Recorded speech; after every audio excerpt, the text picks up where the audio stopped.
9 years after the Grenfell Tower fire took 72 lives, survivors, bereaved families, and residents are still waiting for the change we were promised. After Grenfell, politicians stood before cameras and told us that lessons would be learned. We were told that no community would ever again experience what ours did. Yet nearly a decade later, we have lived through two governments, five prime ministers, and eight different secretaries of state responsible for housing, communities, and local government. With every reshuffle came new promises, new priorities, and new people telling us that they understood our pain and would deliver change. But the revolving door of political leadership has too often meant lost momentum, repeated conversations, and delayed action.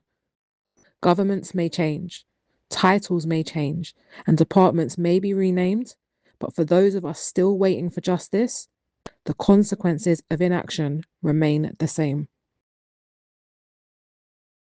For years, Conservative governments failed to act with the urgency this disaster demanded.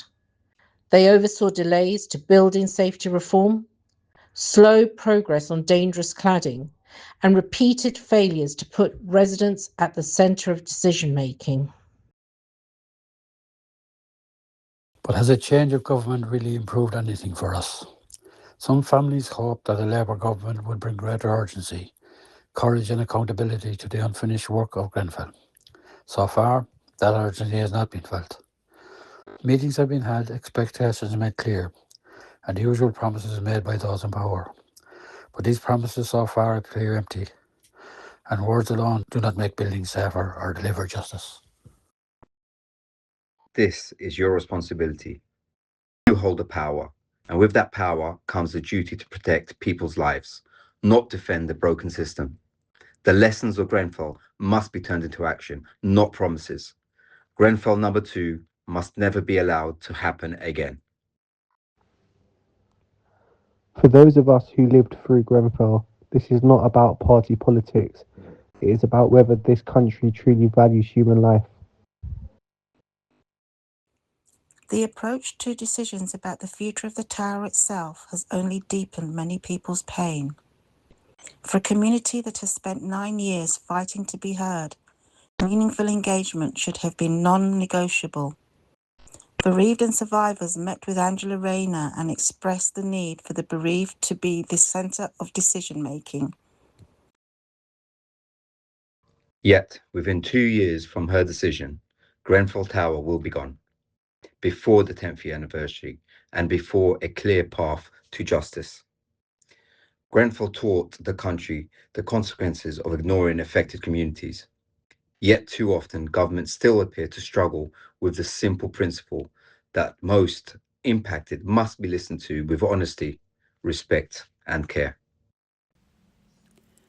There has been the refusal to fully deliver personal emergency evacuation plans for disabled and vulnerable residents in high-rise buildings. Grenfell taught us deadly consequences of failing to plan for those who cannot self-evacuate. Yet government hesitation and delay across administrations have left many people still living in fear without clear protections should the worst happen.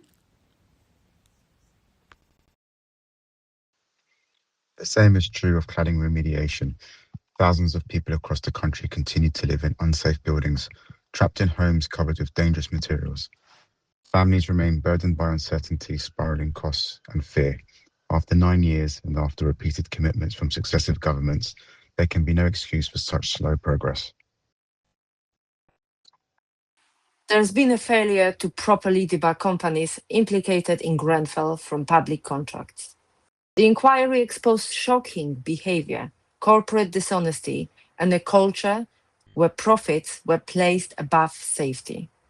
If companies found to have contributed to this tragedy continue to benefit from public money, what message does that send? The failure to introduce a meaningful Hillsborough law is a painful reminder that institutions still too often protect themselves before they protect the public. We know what it means to spend years fighting for truth while navigating systems stacked against ordinary people. A genuine legal duty of candor should still not be up for debate. We are pushing for a national oversight mechanism to ensure recommendations from inquiries do not simply gather dust. Yet, too often, recommendations are welcomed in principle and delayed in practice. Without meaningful oversight, every promise risks becoming temporary. Too often, social housing residents were ignored, dismissed, or treated as though their voices mattered less. Residents raised concerns before the fire and were not heard. Respecting tenants means more than consultation after the fact. It means sharing power and acting on concerns before tragedy strikes. Most painful of all has been the slow pace of criminal justice. 9 years is an unbearable amount of time for families waiting for accountability. At its heart, Grenfell revealed a culture that too often values cost-cutting over human life. That culture did not disappear with the fire, nor has any government yet shown enough determination to dismantle it. 9 years on, remembrance is not enough. The 72 people who died deserve more than promises, commemorations, and warm words from politicians. They deserve action. They deserve accountability, and they deserve governments to stop delaying difficult decisions, stop protecting those systems that failed, and finally deliver the change promised in the aftermath of Grenfell. Until that happens, no government can credibly claim to have learned the lessons of what happened on the 14th of June 2017. Human life must finally matter more than saving money.